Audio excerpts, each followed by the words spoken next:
Hello and welcome to Association Amplified. Today is the bundling episode. Never met a sponsorship offering I couldn't bundle. They call me the bundler. I bundle around. And we're going to bundle all over today's show. Okay, let's start. Awesome. So what would you say is the core thesis that we're going to be covering today? Okay, so basically, most of your sponsors operate within a realm of what's been comfortable to them, like what has worked so far. And they generally have a goal in mind when they come to peruse your media kit. So today's episode is focused around how you can take what they're already trying to do, get them to spend more by amplifying that across more revenue opportunities, and in doing so, create an ecosystem that better delivers on the goal that they're trying to achieve. I'm going to be giving my perspective as a long-term buyer within a marketing advertising setting. You know, I've worked for brands managing pretty high advertising spends across pay-per-click and other digital properties. So, I'm hoping to contribute from that perspective. Okay. So let's start with some hypotheticals, I guess. What are some of the main goals or usual goals that sponsors are trying to achieve when they invest with an association? Yeah, I mean, you got to keep in mind, like for any buyer, it could be someone managing spend within a marketing department of a company, or it could be for a larger organization. It could be a kind of a founder that's taking on the spend and marketing of their company. Is that ultimately they're going to be thinking about, like, what are the business outcomes of this? What is the value?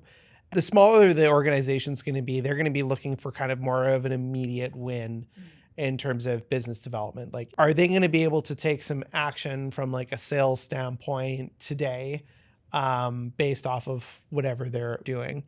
Now, larger organizations, they're going to be thinking in a more broader terms than that. There's still a lot of structure behind it, and because they're probably operating more on a demand gen model.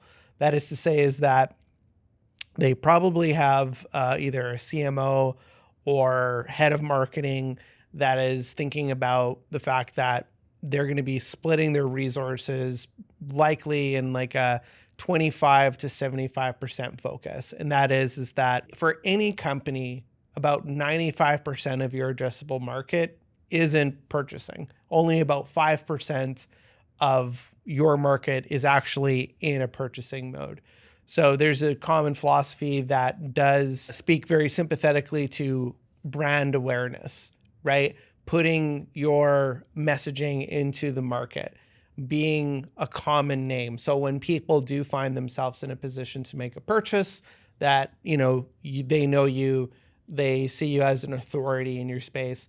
And this is where content marketing kind of really has blown up over the last, several decades, is that companies of a certain sophistication and even size understand that developing content, delivering a message, emotionally connecting with their audience is going to be a way for them to be associated with the solutions that they provide. All that is to say is that whatever you're bringing towards a sponsor is going to fall into two camps, and it's only going to be beneficial to you to kind of understand that framework underneath, that either you're going to provide some sort of immediate short-term win for that marketer where they can attribute some level of pipeline to that marketing spend, or that marketer has is chasing a broader goal where they're trying to show through brand awareness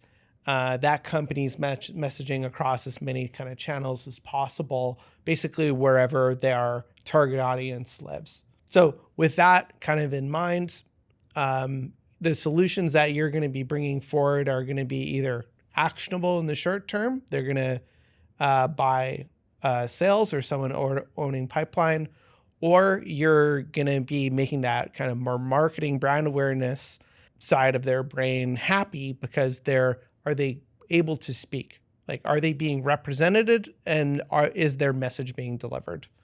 Yeah, that was all really cool.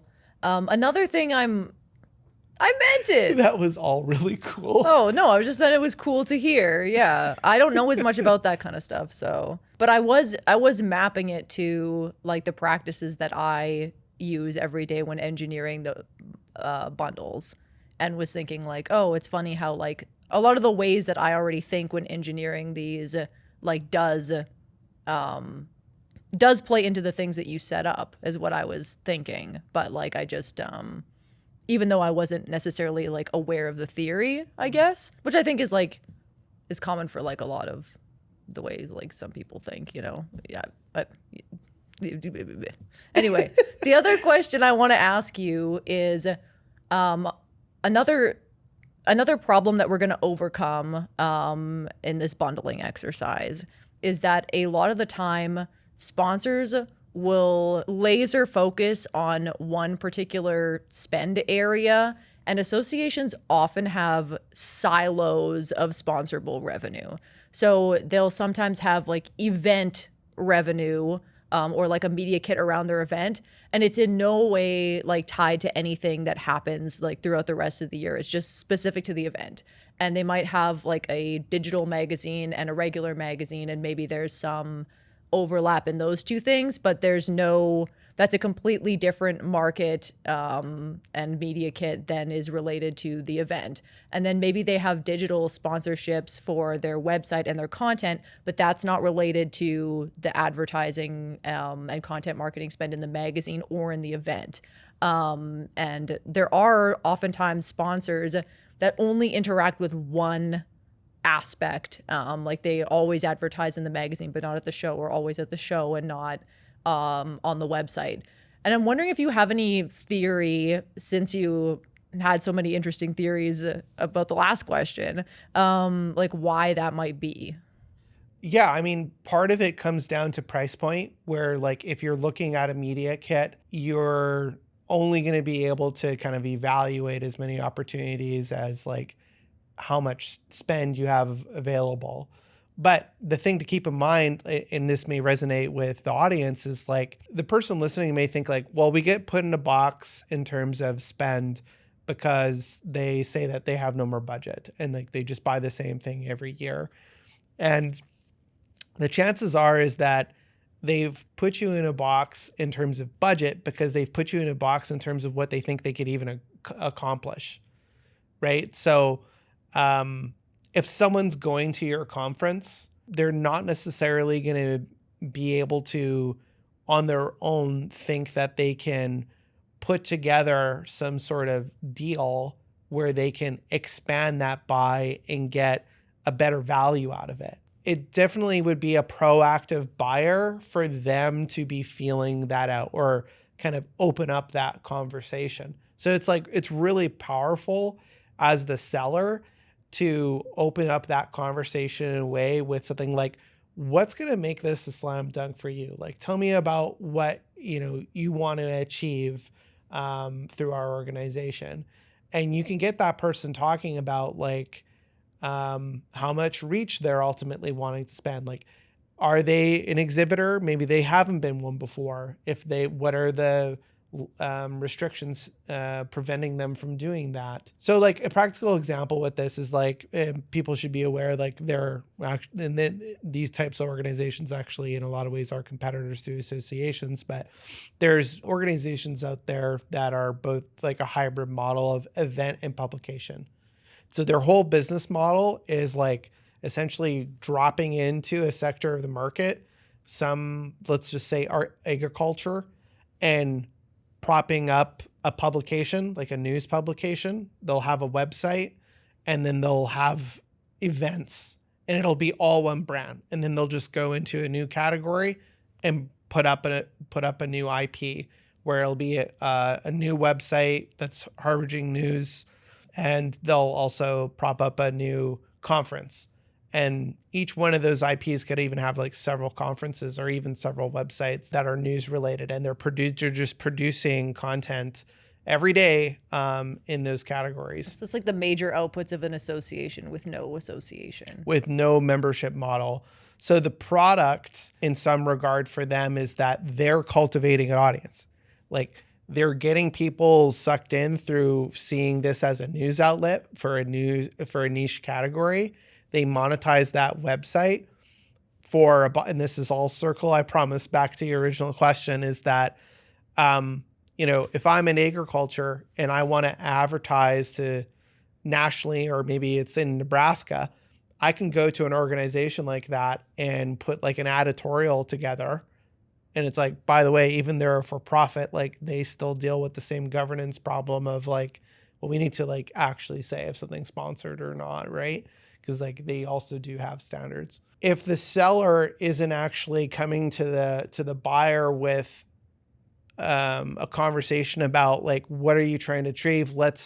You're coming here for an article or maybe an ad, but like, what are you trying to achieve? And bringing forward, like, let's put together a package. Like, have you thought about going to our exhibit? Oh, wait a minute. You are planning to our exhibit?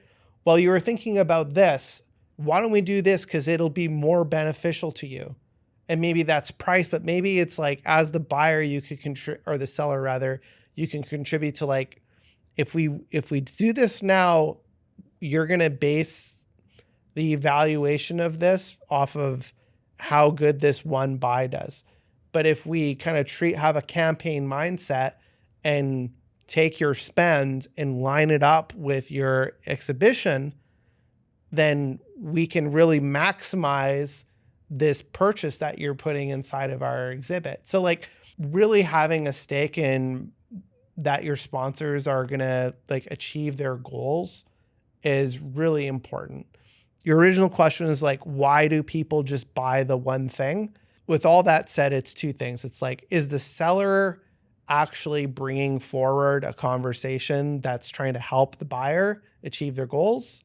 Two, is the spend that they're willing to buy based off of the perceived value that they're going to get out of it. If I'm not buying any sort of a bundle, and I'm looking at a media kit, I'm just going to evaluate each buy the piece of content that it is, for lack of a better term. So to put this into perspective, it's like, I can buy an article from you. I can sponsor your podcast. I can exhibit at your conference. I'm going to be thinking, okay, well, how many people go to the website? Like, how many people are going to see my piece of content on your website? Is it going to be buried? Right? How many people listen to your podcast? Right? Like, how many people know about your podcast? How many people go to your conference?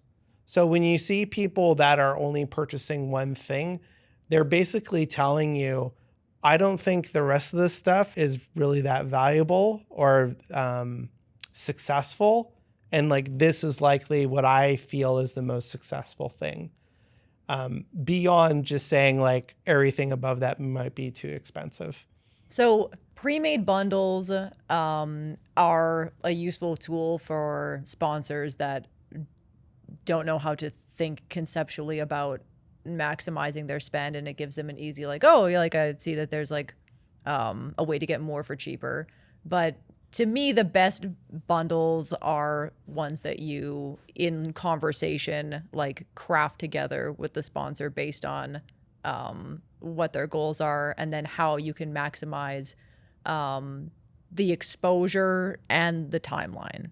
Or perhaps deepen the conversation to like provide like extra like rapport with the audience, to like convert that into a content marketing opportunity. So it could be you take the buy and extend the timeline, you take the buy and you extend the exposure opportunities, or you extend the level of engagement. That's what I meant to say. Yeah, I think like a really practical way to think about this is just like, are you communicating to the buyer that I want to build a little marketing campaign with you that's really going to give you the best bang for your buck with us? And like, I could let you just buy an ad and put it here.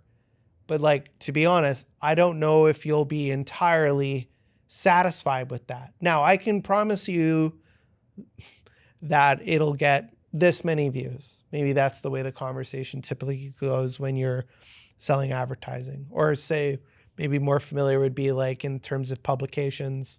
Well, the magazine gets distributed to this many people, so you'll be happy with that. But if you're really trying to grow the pie, you know, it's like I always say, it's like a little bit of empathy goes a long way, where you're not trying to like get a sell from a sponsor. You're really working with them to think like, what are you trying to achieve? I'm going to tell you up front, like, I want to make sure that you're getting the best bang for your buck with us.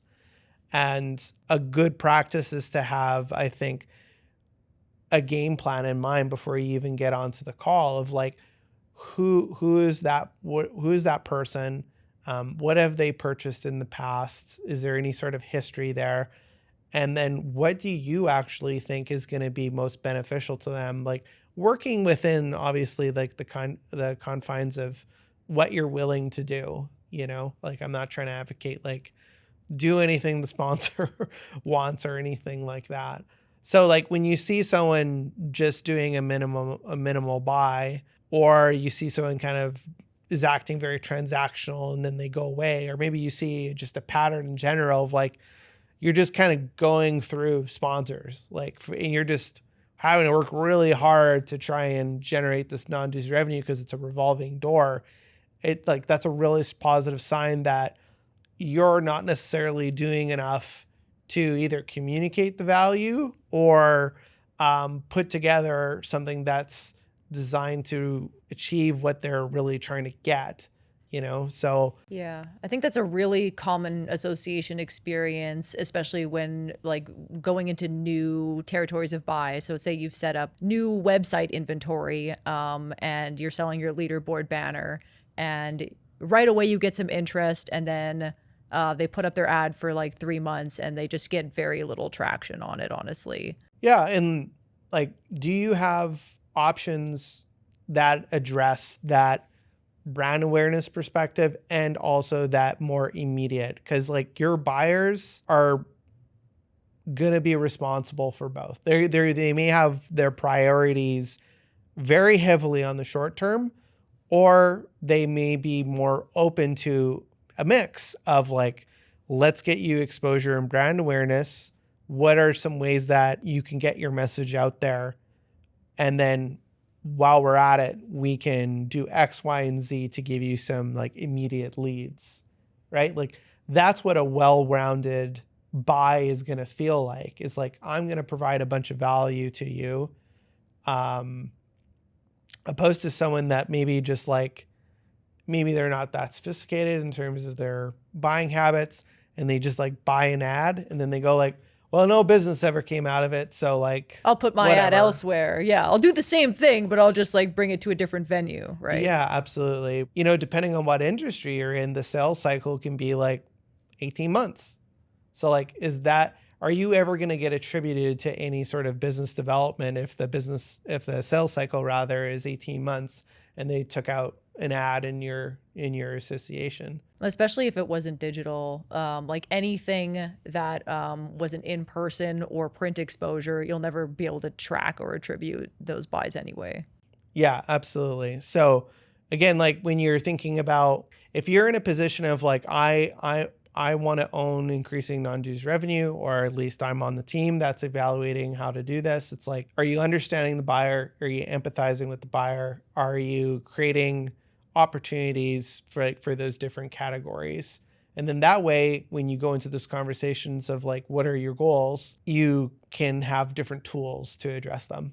So I've put together a practical list of bundling ideas, and feel free to chime in anytime that you want, or if you're like, that's a terrible bundle idea. And they're all based on, you start with something that the sponsor has bought in the past or has expressed interest in, and then you figure out a way to kind of expand that into either another category, or just extend the spend across the timeline or deepen the engagement, like I said. So for my first example, I thought about maybe a sponsor buys a sponsored speaking opportunity at an event. So obviously they're interested in thought leadership, right?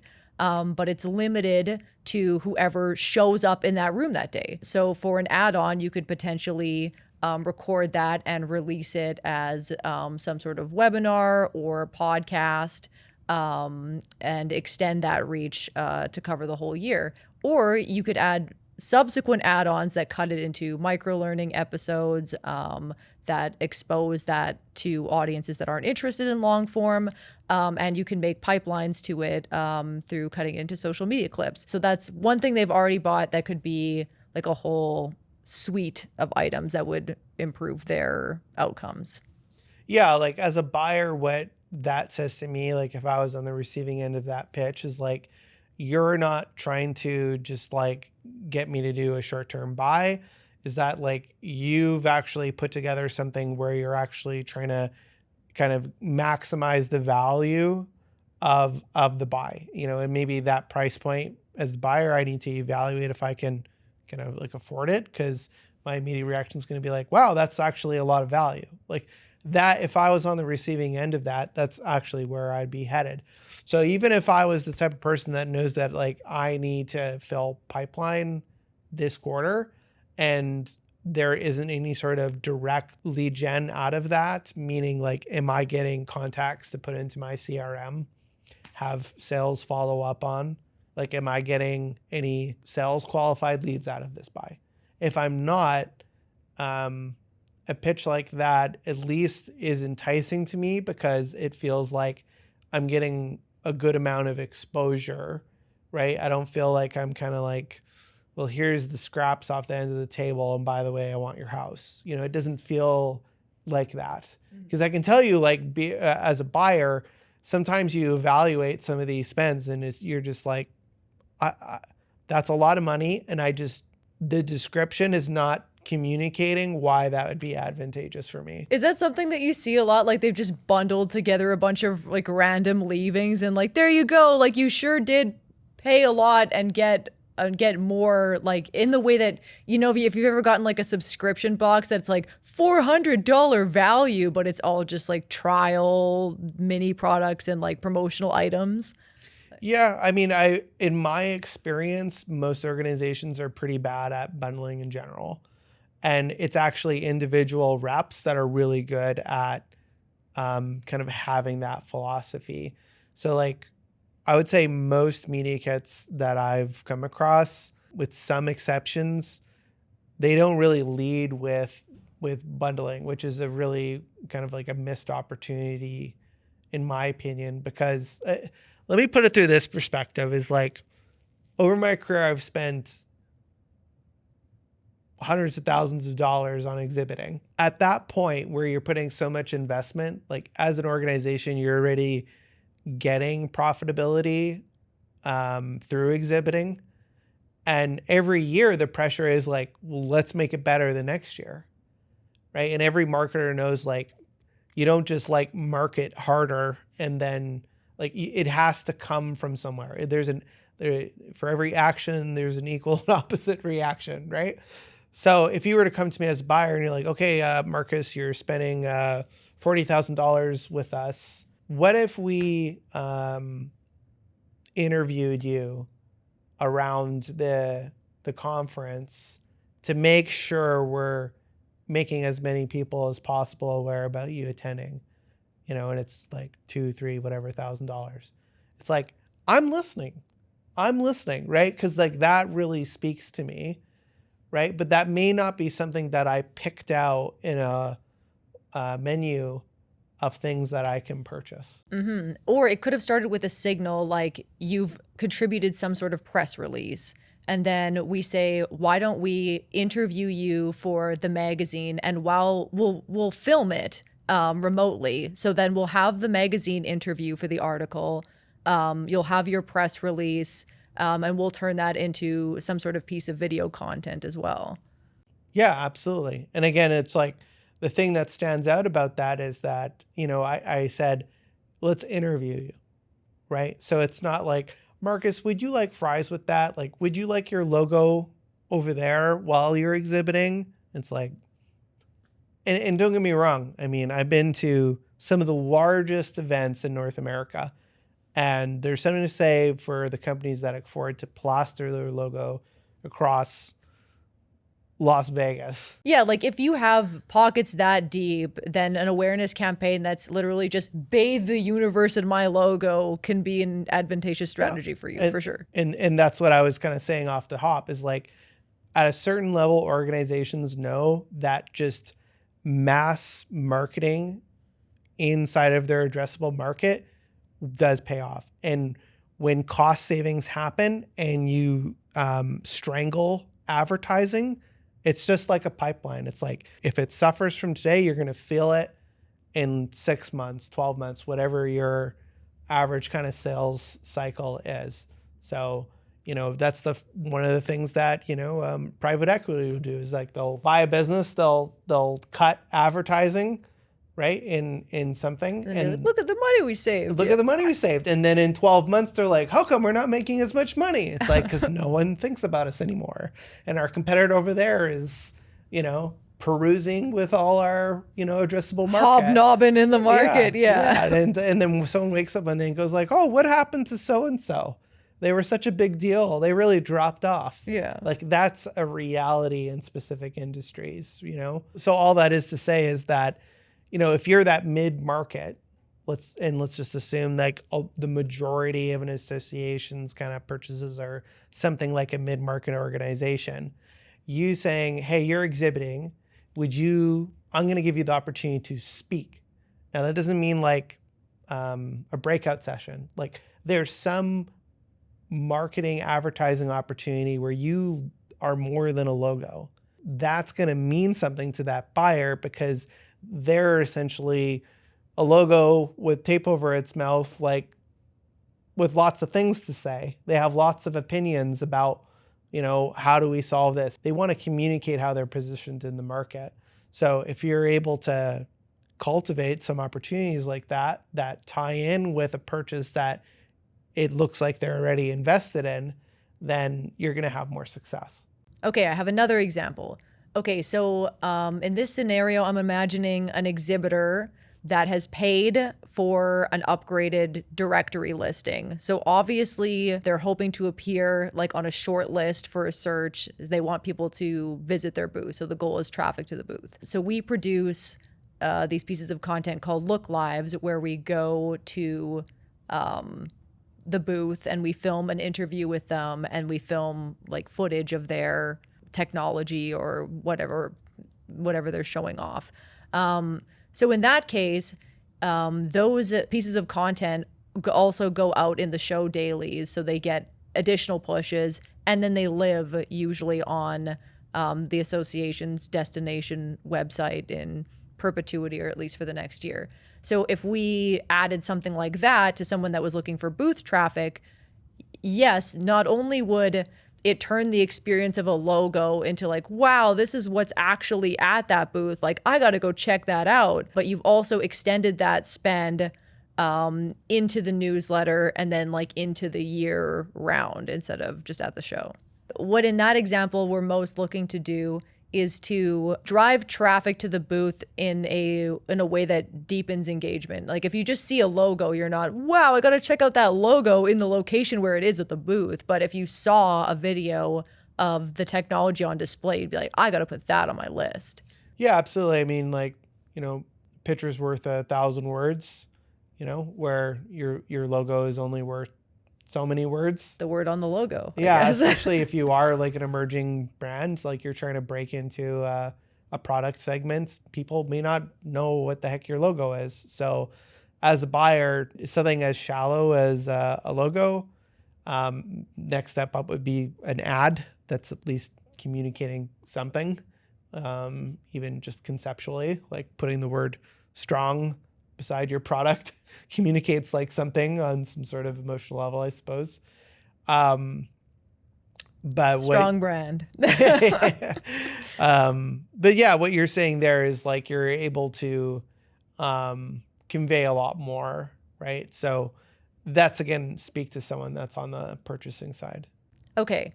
I have one more idea. I know that we always advocate that content marketing is the highest level of sponsor ROI that you can achieve within an association, but not everyone is always ready to participate at that level.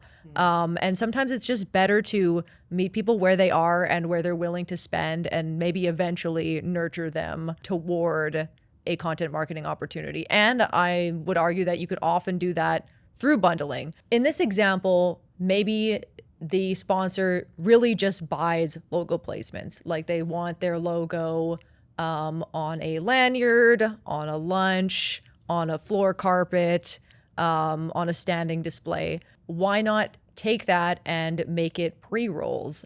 This video is brought to you by such and such. This podcast is brought to you by such and such. It's no extra lift on the sponsor, and you could put that on show content as it's distributed throughout the rest of the year, which continues the buy that they started at the show and keeps their brand top of mind throughout the rest of the calendar. Yeah, and like for the seller to communicate that, where it's like, hey, you've invested this much with us on the conference. I don't want to see that dry up post-conference. Let's keep that momentum going for you. I feel like those are the conversations that like either an association's really good at non-dues revenue because they're willing to go have those kind of conversations, or they struggle because they're not. And not to pick on anyone too much, where like there's certain approaches where it's like build it and they will come. Like we want to do something, give us some sponsorship dollars.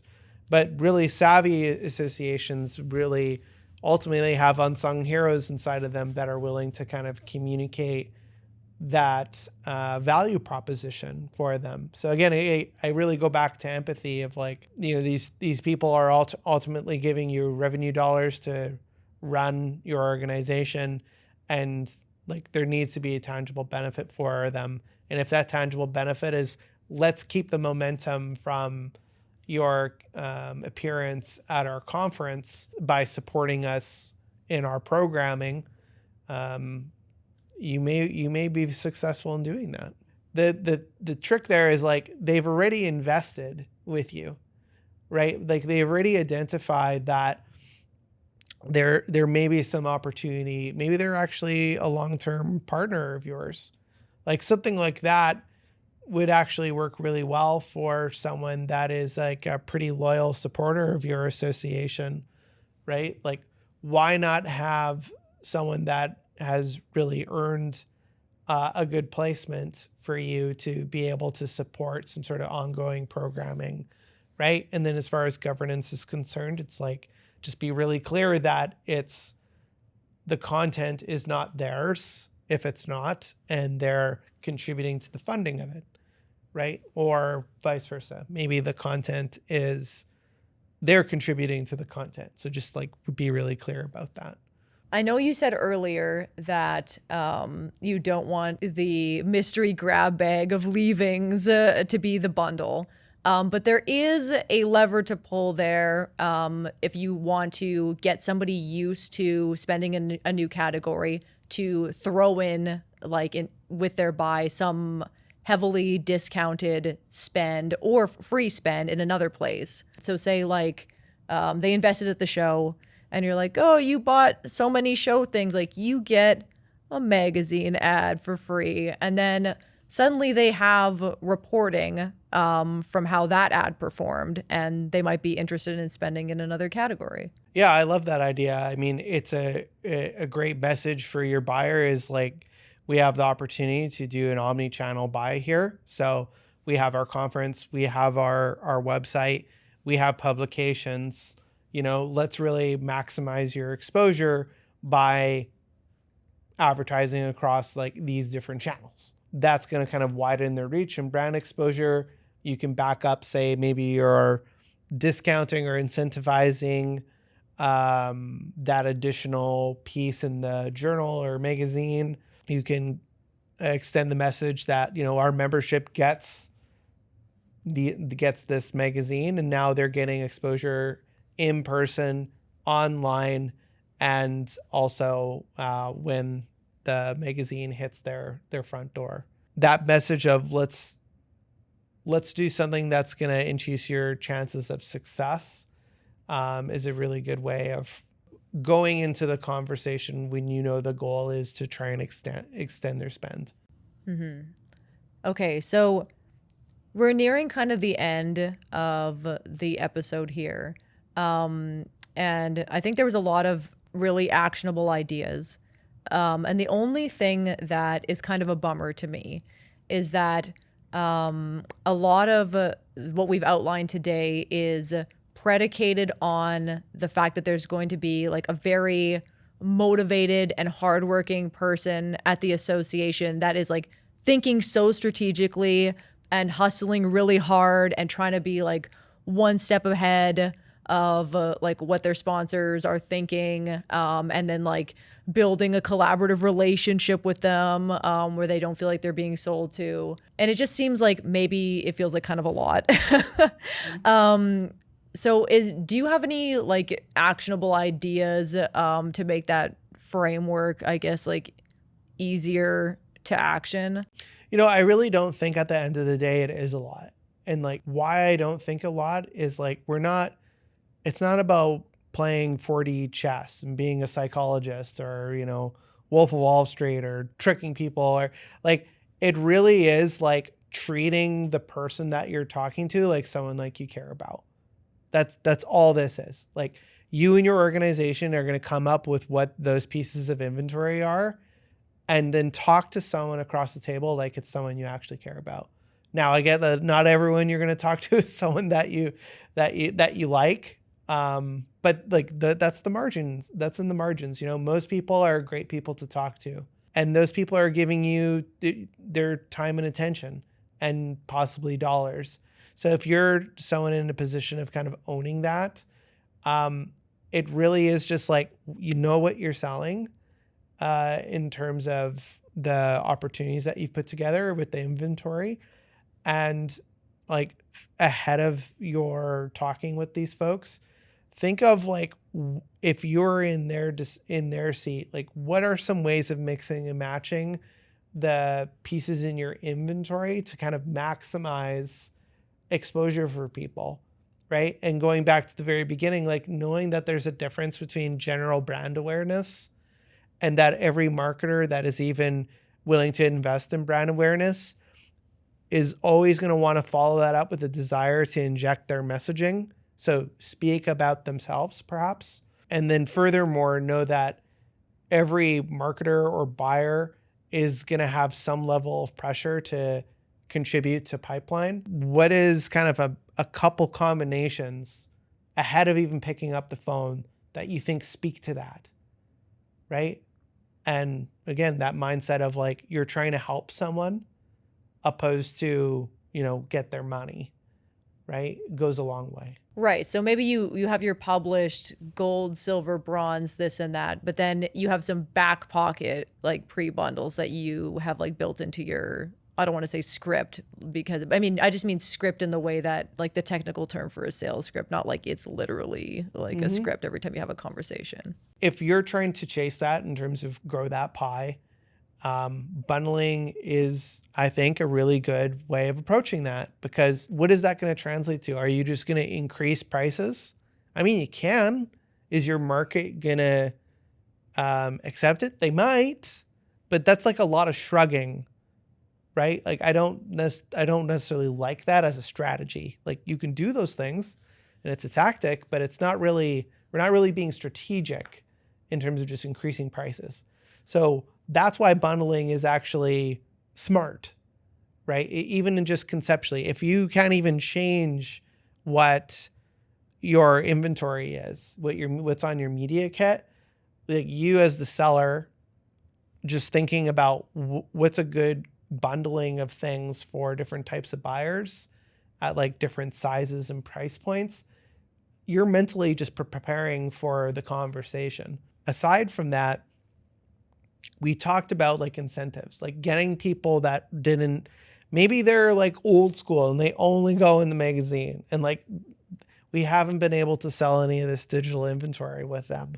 Okay, well, let's think about how do we incentivize that, or more likely the reverse of that. Like, how do we grow our shrinking journal revenue? You can sit down with your team and kind of align on, are we willing to create some incentives here, right? Where if they're spending this amount of money, maybe there's some savings that happen in terms of the publication. And you don't even need to message it that way. You could be like, with this bundle for this one price, which is essentially the cost of 1 and 2, you get 1, 2, and 3. And then that is expanding your reach. And you can back that up with, well, the magazine goes out to everyone. So if you just kind of bump up your spend this much, then you get even more, right? So that aligning of what kind of incentives are you willing to put into place, you're setting up that person that's on the call for success. And at the very least, if you aren't going to go into bundling with creating incentives, because let's face it, like every buyer wants to feel like they're getting a deal. Mm-hmm. So like if you can make that person feel like they won because they got a deal out of it, then also you're going to be more successful. Just preparing for that point in the year, maybe it's the seasonal activity where you really are able to potentially bundle things together for people. Just mentally preparing is going to be really beneficial. Yeah, you touched on something that is really important. And I feel if you want to create those cross-silo bundles, you're going to need to start really early, right? Yeah, for sure. Like, again, it's like, what are your channels, right? You have digital, you have publication, you have some events. Maybe you have more than one event. That's where, planning out content and then also planning out revenue are really like hand in glove, right? And like when we speak about content, we often think about like, what video content are you publishing? Like, what articles are you publishing? But content can, in this case, is like what's happening at your conference, right? Not just what's being pushed on your website. Like, what is your journal or magazine? What's happening with that? Like, how frequent is the publication of that, right? Is it digital? Is it still a physical medium as well? If you kind of understand the life cycle of that, or the plan for all that content, even broadly speaking for the year, you can sit down and look at your media kit. And if you're actively trying to grow non-dues revenue, think about like, how does this really align what's in the media kit versus we know what we're actually putting out this year? And are we creating any incentives, right? Like, are these options speaking to like the values of buyers? Like, not just, oh, you can buy from all of these things at the same time because we've made the inventory available, but definitely planning out where all the content synergies are. Like if you have a quarterly magazine, like knowing what all of the themes are going to be, and then making sure that there is content inventory in your editorial that aligns with that, and that aligns with themes from the show, is going to enable you to create more bundling opportunities that like speak to the problems that specifically the sponsor solves. Especially on the digital side, where like you are creating a content calendar. I mean, it does apply to your publication as well, as like you likely have some sort of kind of plan there. I guess it's a little different for everyone in terms of what topics are going to be covered, but I guess there are cases where people are a bit more reactive when it comes to digital too. But best practices is like you do have someone that can at least afford the time to kind of sit down and plan out the year, even if it's in broad strokes. Mm-hmm. Yeah, I think it's a lot more normalized for someone at the top of the year to have their magazine, all of their issues mapped up in terms of topics, and then just save the digital editorial to be completely reactive. Like, here's like a cool thing, let's talk about it. But really, best practices would be to set up the entire year in advance and then add insertions as interesting things pop up. And I mean, plans could change, right? Like because you make a plan doesn't mean you have to stick with the plan, right? To wrap this all up, I like what you said earlier about the moral of the story being treat the sponsor like a person that you care about. I think that was a good tenet to kind of align everything else we talked about too. Yeah, I mean, just because you are ultimately are trying to sell someone on something doesn't mean you would treat them differently than anyone else in your daily life. Business doesn't have to be an obstacle for kind of carrying yourself in that way.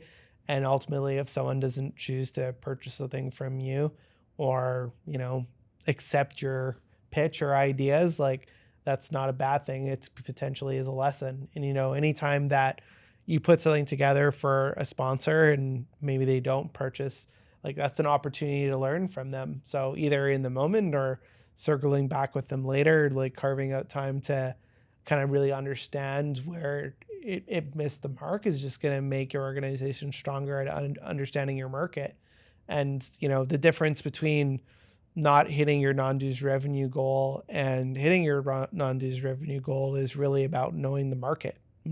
Who are these people that you're asking to support your organization? The better you understand them, the more successful you're going to be. You're totally right. I shouldn't have framed these conversations as fully just an investment in the success of the sponsor. I mean, other than with the ulterior motive of you growing your revenue base, every conversation you have is an investment in your own knowledge base. Absolutely. Yeah. And that's why it's so powerful to have someone that owns non-dues revenue. And then I want to be really careful when I say that. So let me finish the thought is like having someone that really owns the selling of of inventory, like your media kit, is an investment in someone that with a good attitude is always seeking to learn and like who's my addressable market? Who are they? Like, what do they value? Like, what are we doing to create products that resonate with them? Because that's where sales happen, is like you're creating something of value that others want to purchase at the end of the day. That's all it is. And just because you're a nonprofit doesn't mean that shouldn't be top of mind as your approach to non-dues revenue. You have to create value for people to want to spend their time and money with you. Yeah, just because it's a good thing too doesn't mean that people automatically want to buy. It has to be a good thing and something that people want to buy. That's the benefit of having someone where their job is really focused on, non-dues revenue from a sales perspective. But something that maybe we didn't cover here today is that really non-dues revenue is everyone's job. Like that's my personal opinion. Speaking with association executives, I think it is a widely held belief, but maybe not one that is prolific as it should be. And that's coming from a spirit of wanting associations to do as well as possible in our day and age, which can be a hard message to maybe deliver in terms of like, hey, you working in communications, your job's non-dues revenue. And that person's like, say what now? Right? I speak on behalf of the association. Well, it's really more of a spirit of like, we're all invested in not just the member, but we're also invested in terms of having a strong business model and understanding that our quote unquote customers aren't just the members. And not to say that members are dollar signs. It's more to say like we're providing value to members. That's what I mean by customer. But also our customer is these sponsors, these organizations that are contributing to our bottom line and allowing us to remain a nonprofit that's serving our mission. You can't save the planet with a tuna sandwich. So every association needs to have a business model, and that's some sort of mix of dues and non-dues. So in that regard, it really takes a tribe to be able to put together a suite of opportunities that are going to resonate with your market. And on that note, thanks for joining us for Association Amplified. We'll see you on the next episode. Bye, everybody.